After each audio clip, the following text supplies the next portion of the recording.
Halo Sobat Psikologi, pernah nggak sih kalian mendengar tentang teori kesadaran, ketidaksadaran pribadi, dan ketidaksadaran kolektif?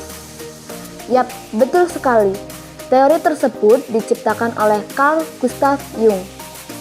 Kali ini kita membahas mengenai teori-teori dari beliau dan bagaimana teori tersebut diterapkan dalam kehidupan sehari-hari. Sebelum membahas mengenai teori Jung, sebenarnya siapa sih tokoh Carl Gustav Jung?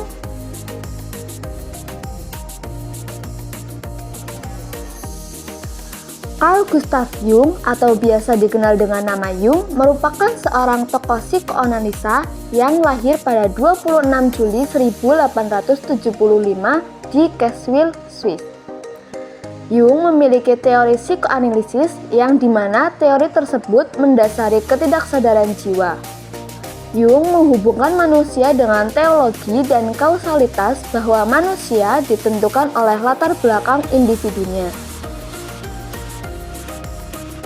Adapun teori yang pertama adalah ego atau kesadaran. Dalam teori ini, ego merupakan keadaan sadar pada diri manusia yang terdiri dari persepsi, ingatan, pikiran, keyakinan, dan perasaan. Sebagian besar perilaku manusia lahir dari ego yang ia miliki. Ego merupakan bagian dari mental kejiwaan manusia yang membuat dia sadar pada dirinya sendiri. Di sini dicontohkan ketika seseorang yang kehilangan pekerjaannya mungkin mengalami krisis identitas, meragukan nilai dan tujuan hidup mereka. Melalui refleksi dan adaptasi, ego membantu individu ini mengembangkan pemahaman baru tentang diri mereka dan menemukan arah baru dalam hidup, mungkin dengan mengejar minat atau karir yang berbeda. Selanjutnya, teori yang kedua adalah ketidaksadaran pribadi atau unconscious personal.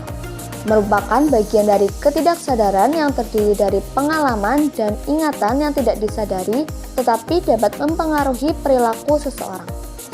Misalnya, seseorang yang mengalami pengalaman traumatis seperti pernah dilecehkan oleh laki-laki di masa lalu, meskipun sudah tidak diingat secara sadar, tetapi dapat mempengaruhi perilaku seseorang seperti lebih waspada jika berdekatan dengan laki-laki dan juga berpengaruh pada emosionalnya.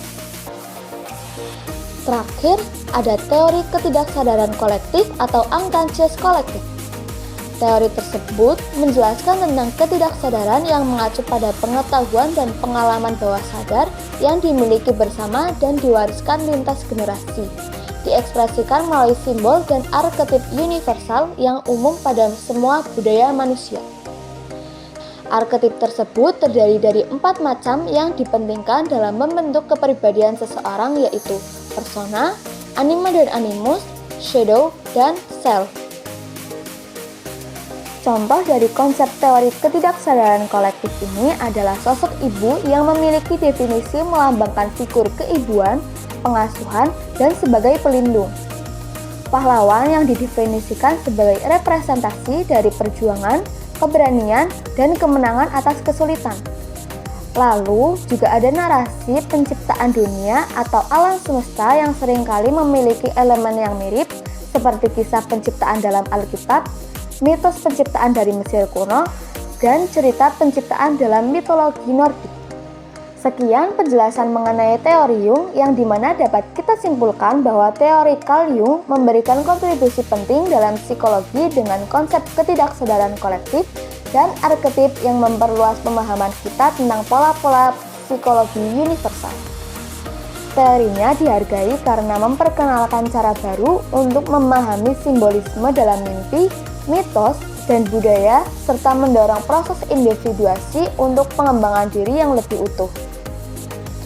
Terima kasih telah menonton video ini. Jangan lupa like, comment, and share ya. Sampai jumpa.